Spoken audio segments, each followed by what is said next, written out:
Olá, bom dia, tudo bem com você? Como eu te contei no programa de domingo passado, o Campo Vivo está em férias. Mas eu estou passando aqui para te lembrar que nós estamos compartilhando as melhores reportagens de 2025 para você poder rever aqui no nosso programa. Então, se ajeite por aí, o Campo Vivo e os melhores momentos de 2025 já começou!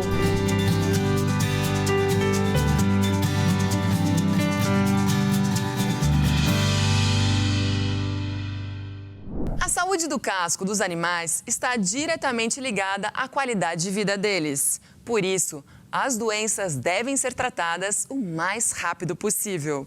Vamos acompanhar. Quando o casco de um animal é afetado de forma infecciosa, ele pode contaminar outros bovinos, causando um impacto econômico em todo o rebanho. Nós temos um impacto na produção de leite, um impacto na produção de carne e muitas vezes os proprietários são obrigados a descartar os animais de forma precoce. O número de doenças de casco aumenta em períodos chuvosos, uma vez que o animal pode acumular sujeira e ficar com o casco úmido por mais tempo. Um dos sinais que o pecuarista deve ficar atento é com a manqueira. Então a vaca que tem uma lesão de casco, independente dela ser traumática ou infecciosa, essa vaca vai mancar, ela vai ter dificuldade na locomoção, né? E consequentemente esse animal sente dor. E esse animal, seja boi ou seja vaca, ela vai se locomover pouco, ela vai ficar mais tempo deitada, ela vai produzir menos leite porque ela vai se alimentar menos e com certeza a dor, né, nós temos vários mecanismos aí em termos de hormônios, etc., que faz que esse animal tenha um desempenho, né, totalmente comprometido com as doenças de casco de forma geral. Os cascos dos animais podem ser desgastados naturalmente devido ao atrito durante a locomoção. Para evitar que doenças se instalem, o pecuarista pode adotar algumas medidas de biossegurança. É importante o proprietário ter consciência da orientação de um médico veterinário, não só no diagnóstico da doença, mas na adoção de medidas de biossegurança, de modificações do ambiente, de controle de resíduos. Então tem uma série de fatores, né? Não só curativos, mas preventivos que o proprietário deve adotar no sistema de produção dele, é claro, com a orientação de um médico veterinário, né, devidamente qualificado. Quando o animal é diagnosticado com algum problema no casco, o tratamento deve ser imediato para que ele possa recuperar a saúde e o bem-estar. É o caso desta vaca de leite de aproximadamente 8 anos. Como a gente pode ver, o animal que já perdeu o score, né, um animal que tem um grau de claudicação já nível 2, é um nível considerado quase grave, né? Para cuidar do animal, os veterinários utilizam o método italiano para imobilizar a vaca. Com a técnica, ela consegue ficar confortável de modo que não prejudique a sua saúde, garantindo maior conforto durante o tratamento. Rogério alerta os produtores que é mais frequente que o animal desenvolva algum problema de casco nos membros traseiros, por uma condição anatômica. Aqui nós temos, né, uma vaca que já foi submetida ao tratamento cirúrgico. Então agora nós estamos promovendo uma nova curetagem cirúrgica, remover aqui alguns tecidos necrosados, que esse tecido necrosado é onde a bactéria fica alojada. Então a gente remove e fazemos novamente um curativo. A bandagem não pode comprometer a biomecânica e deve estabilizar o casco. Nesta época chuvosa é interessante fazer a impermeabilização para manter o curativo sempre seco. A bandagem pode ser trocada a cada 5 dias ou quando houver necessidade. Feito todo esse processo, né, de limpeza, né, colocou a bandagem no casco, é interessante que a gente associe todo esse trabalho, né, com o uso de antibióticos, né, sistêmicos, anti-inflamatório e analgésico, né, tendo em vista aí que o animal pode sentir muita dor, né, pode ter a proliferação de bactérias nesse casco, né, e a região pode estar inflamada. Então a gente tem que fazer o uso desses fármacos. E olha só, gente, os javalis são um problema no campo. Invadem as propriedades, destroem plantações e outras áreas também. E os animais estão invadindo matas nativas, causando vários estragos. O governo do Paraná começou a instalar armadilhas em parques estaduais para tentar controlar os animais. Vamos acompanhar a reportagem. Essa mistura de lama e vegetação era uma nascente na propriedade do agricultor Pedro Aparecido Magro, em Londrina. Ele teve um custo fora do orçamento e instalou essa cerca com 11 linhas para tentar impedir que os animais invadissem a lavoura de milho. É uma cerca grande, com 11 fios de arames, um monte de balancinho e assim mesmo ainda eles conseguem entrar. Você planta uma área de milho do dia para a noite, você chega lá, você não acredita, parece que correu um terremoto ali, que aconteceu uma devassa, sabe? E nem só isso, eles estão atacando as nascentes, estão procurando comida, né?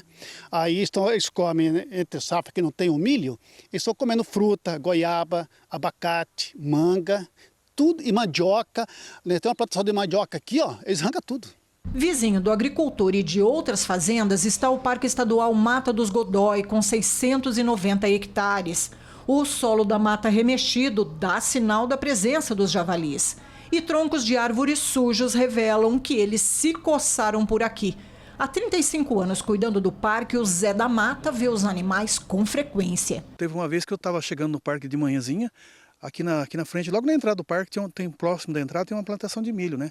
Eu cheguei a ver uma vara de javalis, tinha mais ou menos uns 30, grandes, pequenos, de vários tamanhos, né? Alguns jovenzinhos, outros adultos. Então foi o dia que eu vi bastante, que eu vi mais porco, foi esse dia. Mas a gente sempre vê na trilha, você andando na trilha, às vezes você vê algum que passa correndo na sua frente, tá? E eles são grandes? São grandes, tem porco que pesa mais de 200 quilos. São maiores que capivara, então? Sim, são bem maiores. E aí principalmente os machos, eles são meio bravos, eles podem até atacar a gente. Essas imagens são de câmeras instaladas na Mata dos Godói em um projeto que monitora a vegetação e os animais do parque. Algumas são de 2020, outras mais recentes. Os javalis são flagrados sozinhos e em grupos, inclusive com filhotes. Alguns são enormes. Também se observa como eles levantam a vegetação em busca de comida. Aqui circulam por um riacho. Os javalis são animais típicos da Europa, Ásia e África. Trazidos para o Brasil, não têm um predador.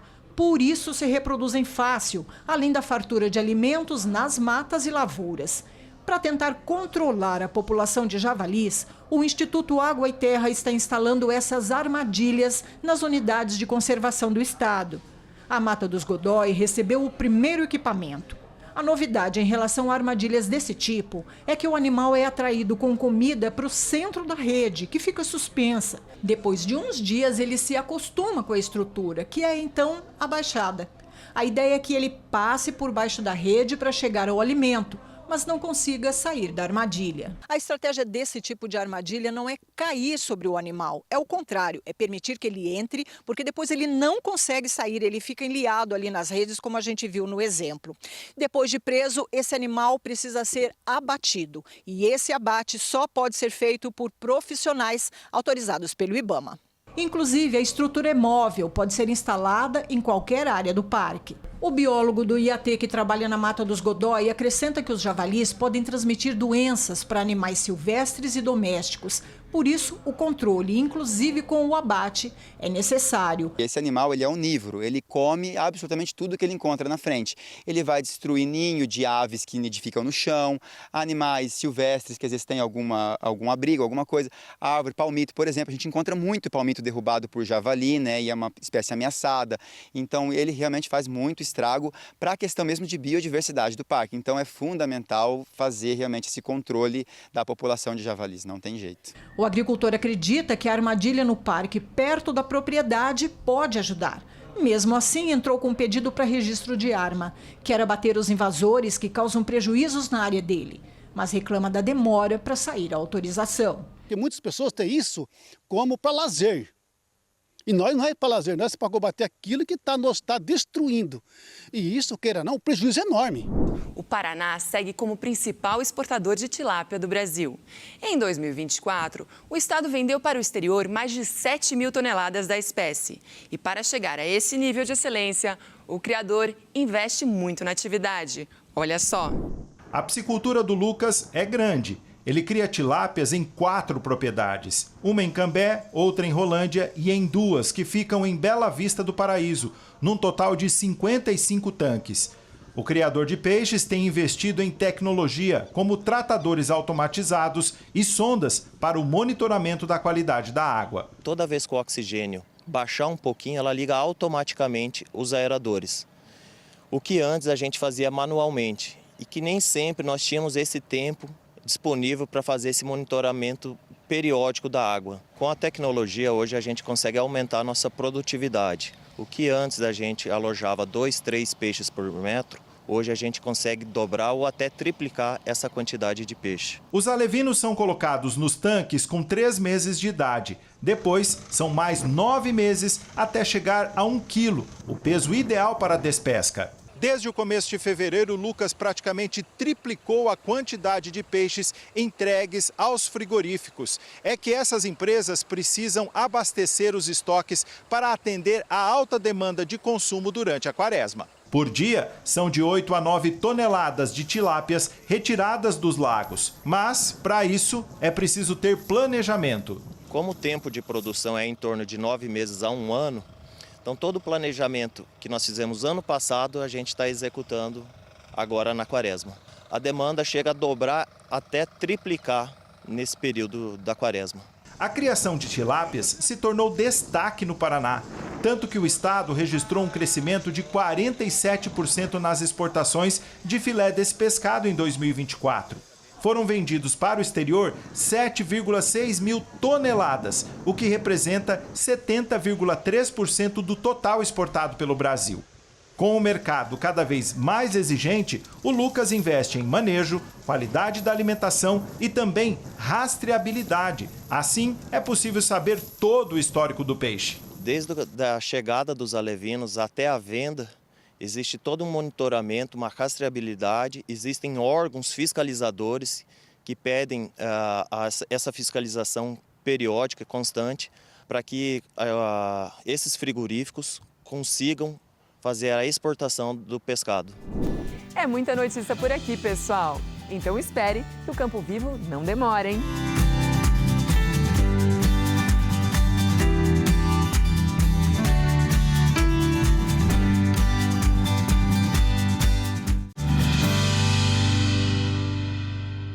O 8 de março foi o Dia Internacional da Mulher e de alguns anos para cá, muitas de nós se tornaram protagonistas no agronegócio. E nós escolhemos a cafeicultora para te mostrar como as mulheres são excelentes produtoras e também gestoras incríveis. Olha só!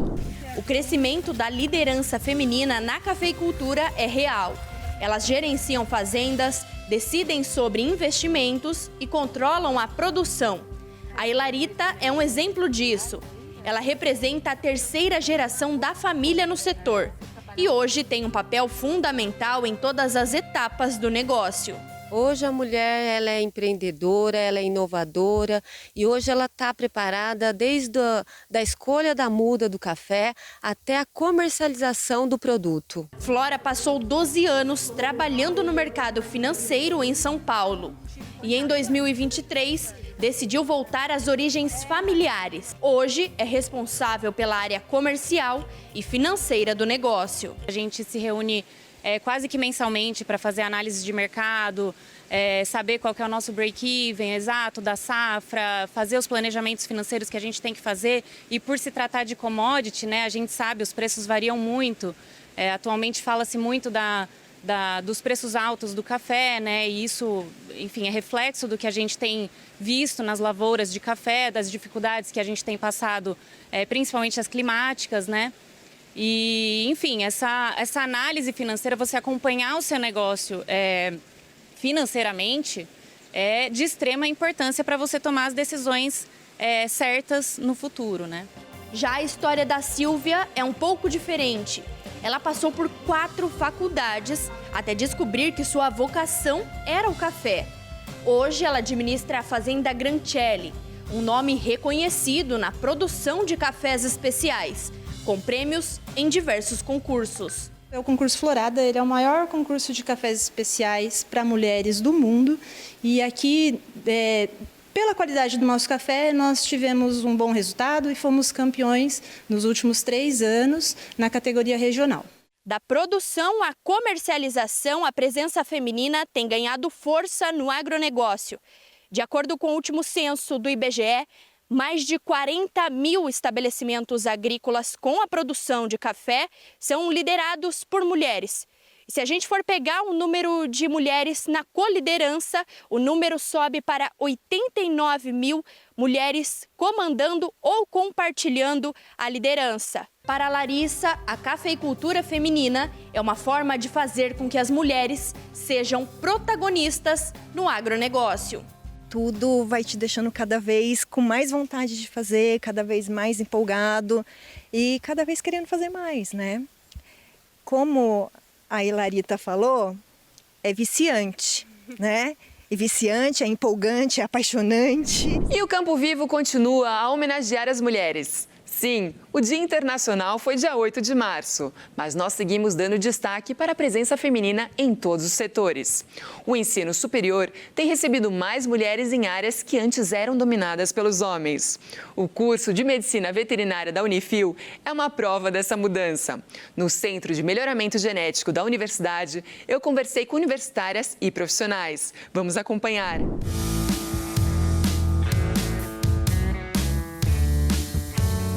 As mulheres têm ganhado cada vez mais espaço no universo do agronegócio. E no mundo da veterinária, isso não é diferente. Luana, conta pra nós, as mulheres estão cada vez mais presentes no mundo da veterinária? É isso mesmo, está cada vez mais presente.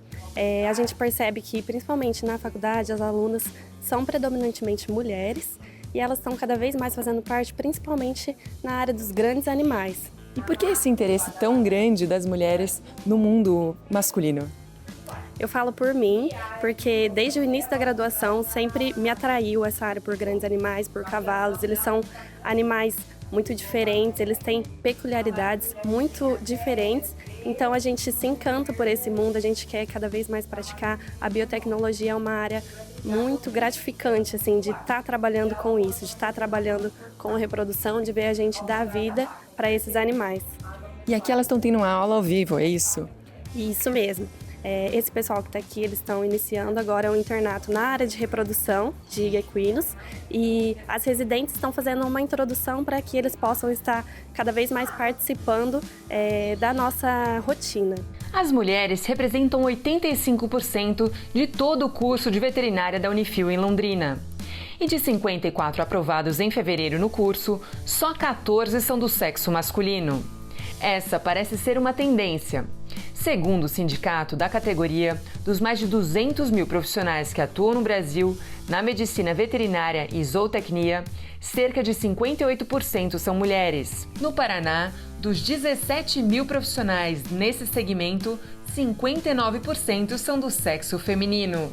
E o que é melhor, outras mulheres são inspiração para quem buscou essa área. Luana, eu tô vendo aqui que tem muitas mulheres no meio do mundo masculino, que é a veterinária. Conta pra nós por que isso.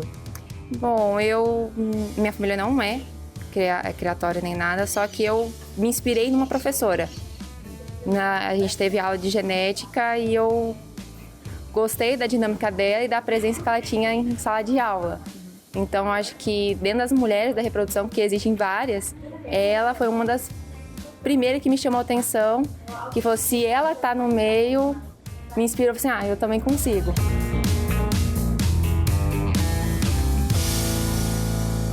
Um dos maiores desafios da agricultura é a falta de água. Seja por mudanças climáticas ou outras causas, o fato é que as lavouras, pastagens, pomares e até as florestas dependem da água para cumprirem seus ciclos. A boa notícia é que uma saída está chegando, a da pesquisa. Vamos acompanhar a reportagem. Aqui nesse laboratório da Universidade Estadual de Londrina, cientistas estão ajudando as plantas a resistirem mais à falta de água.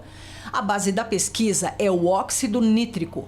A substância é um gás e, como todo gás se dissipa rápido no meio ambiente, a solução encontrada pode ser comparada a um botijão de cozinha. É muito difícil tratar uma planta com um gás, né? Então a gente usa moléculas doadoras de óxido nítrico. Moléculas que vão liberando esse óxido nítrico. Só que ela libera, numa situação de campo, né, onde tem muita luz, onde está quente, ele libera esse óxido nítrico muito rápido. Muito rapidamente ele acaba não tendo o efeito desejado. Aí por isso a gente usa essa tecnologia, que é a nanotecnologia, para encapsular. A ideia é fazer uma cápsula que vai proteger essa molécula doadora de óxido nítrico de forma que ela chegue de forma mais efetiva nas células da planta e que entregue essa molécula de uma forma mais gradual, a mais longo prazo e garantindo assim que ela tenha o efeito benéfico desejado. O estudo começou há cerca de 10 anos e já avançou para a fase da validação a campo. O porte menor das plantas de soja é porque as sementes não receberam qualquer tipo de tratamento para que o resultado com o óxido nítrico não fosse alterado. Toda essa pesquisa, todo esse trabalho é baseado na nanotecnologia. E o que é a nanotecnologia? Para vocês terem uma ideia, é 1 metro dividido por 1 bilhão. É o tamanho de um vírus, por exemplo. Por isso ele interage tão bem com as nossas células e acaba adoecendo a gente. Aqui nesse projeto é exatamente o efeito oposto. É usar a nanotecnologia para uma causa positiva. No caso, fazer com que o óxido nítrico interaja com as células da planta e consiga fazer com que ela fique mais resistente ao estresse hídrico, por exemplo. Nessa comparação, a planta com raízes mais longas é a que recebeu as moléculas doadoras de óxido nítrico. Desde a fase de pós-emergência da planta já é possível perceber o efeito positivo da técnica. O agrônomo João Pedro está fazendo doutorado nessa área. A gente teve várias avaliações no início do desenvolvimento, seja na germinação, no vigor da semente, com avaliações de índice e velocidade de emergência, e também avaliamos os parâmetros fitotécnicos, que são comprimento de raiz, comprimento de parte aérea, e também um dado que foi muito interessante foi o aumento da nodulação. Mesmo sem inoculação, a gente percebeu um grande aumento de nodulação nas plantas. A Thalita participa do projeto para concluir seu pós-doutorado. Ela investiga como o óxido nítrico pode melhorar a resistência da semente de soja a outros tipos de estresse ambiental. Cada marca de cor diferente expressou um resultado. Essas cores, essas marcações aqui, as bandeirinhas, indicam concentrações diferentes. Então, todos os produtos no comércio, eles têm uma dose ideal. E agora, aqui no campo, a nossa tentativa é achar esta dose e já temos bons resultados, já temos uma expectativa de qual é a dose ideal. E a boa notícia, na colheita, a soja tratada com o óxido nítrico rendeu quase o dobro em relação à área onde não foi usada a substância. Como os resultados são animadores, Thalita já planejou o próximo passo. Agora, as nossas futuras experiências serão com as sementes tratadas. Nosso objetivo é, então, tornar essas sementes tratadas, aceitando bem a interação com o óxido nítrico. É uma etapa importante que a gente já está em andamento, em laboratório, e logo menos a gente vai trazer para campo. O mesmo projeto abrange o reflorestamento. O pesquisador José Antônio Pimenta explica que no caso das árvores, o objetivo é reduzir o alto índice de morte das mudas. Nosso projeto, então, ainda é antes desse reflorestamento. É na produção de mudas com maior vitalidade para, então, passando por todas aqui as diferentes etapas do viveiro, ela ir para o campo e a mortalidade ser menor, o que com isso então confere maior eficiência no reflorestamento, uma menor mortalidade. A gente conta também com maior crescimento, um crescimento mais rápido, e isso, tanto economicamente quanto ambientalmente, acaba sendo muito viável. A Giovana, que cursa doutorado pela própria UEL, comprovou os bons resultados na Imbaúba. Depois de uma semana sem água, a planta que recebeu o óxido nítrico encapsulado através da nanotecnologia apresenta mais vigor do que a que não recebeu. As mudanças climáticas estão aí, o aquecimento global está sendo intensificado e esse é um assunto cada vez mais urgente, e o uso dessa tecnologia traz uma esperança de que a gente consiga mitigar os efeitos dessa mudança climática a partir do uso dessa nanotecnologia, e assim a gente conseguir melhorar a qualidade dessas mudas e diminuir o reflorestamento, a mortalidade do reflorestamento em campo. O reflorestamento esse que seria essencial para ajudar a mitigar os efeitos dessas mudanças climáticas. Levante, estique suas pernas, mas volte logo. Eu e o Campo Vivo esperamos você.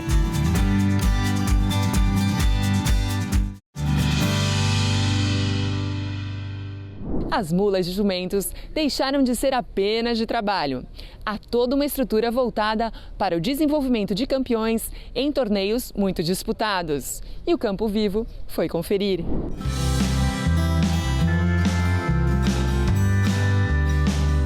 O mercado de asininos cada vez mais cresce no Brasil. E para entender um pouco desse universo, eu vou conversar com o Édipo. Édipo, conta para nós por que dessa grande procura. Hoje no Brasil, num todo, no país, tem uma grande procura sobre os asininos, devido ao melhoramento genético da raça, Hoje o asinino tanto os muares, eles não são mais considerados animais de carga, de tração, de trabalho, né? Hoje, principalmente na parte dos muares, são animais que estão se desenvolvendo como animais de passeios. Hoje esses animais eles estão se destacando no esporte, né? Em várias modalidades, né? Incluindo, né, que é o principal, que é a marcha, né? Que é o andamento, as competições de marcha. Os muares hoje eles têm prova de tambor, run short, apartação, laço em dupla, todas as quesitas competições, os muares estão inclusos hoje.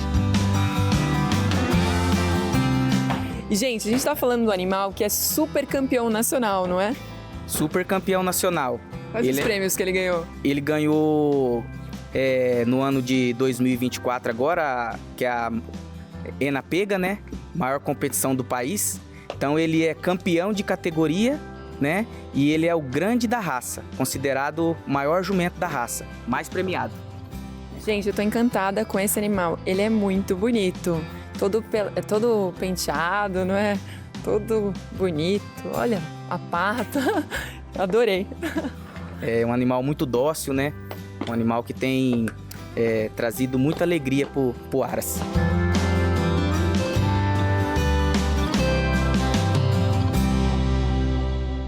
O trabalho no Centro de Melhoramento Genético da Unifil é realmente, gente, muito interessante.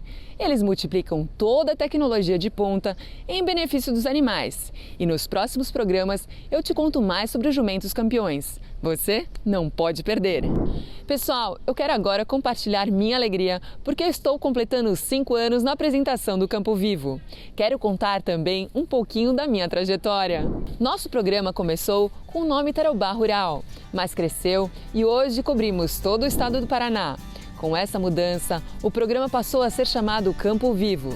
Também estamos conectados ao mundo através do YouTube e do canal Terra Viva. Através do programa, nós já trouxemos grande parte do que aconteceu no universo agro e buscamos informar quem é produtor rural e também quem não tem atividade nesse setor, mas gosta do campo.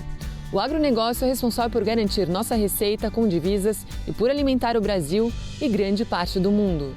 E o Campo Vivo segue essa missão de valorizar o trabalho e a competência dos produtores rurais brasileiros. E é por isso que eu fico tão feliz e realizada de estar aqui, deste lado da telinha, como porta-voz de uma equipe dedicada a entregar o melhor do universo agro. E vamos em frente, porque o agro não para.